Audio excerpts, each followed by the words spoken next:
In this video, I will show you how to create a Snapchat ad account.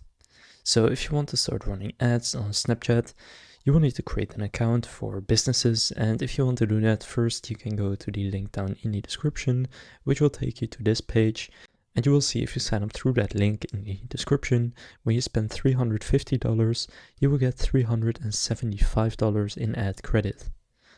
So in order to get started, just gonna click on Get Started.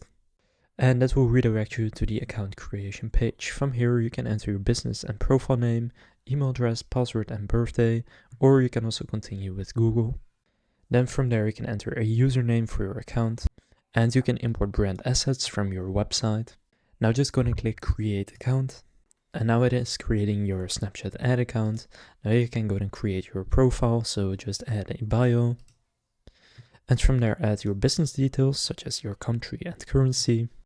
And then just go and click next. Now you can see you can get free credits. You can choose to either spend $50 and then get $75, or spend $350 and get $375, which is obviously a lot more than $75. So I would also recommend this one. From there, go and click next.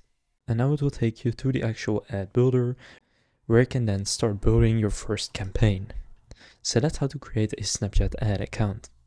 Now again, if you sign up through the link down in the description, you can get up to $375 in free ad credit when you also spend $350. So essentially for every dollar you spend on the first $350, you will get an extra dollar in ad spend. If this video was helpful, please consider leaving a like and subscribing to my channel. With that being said, I will see you in the next video.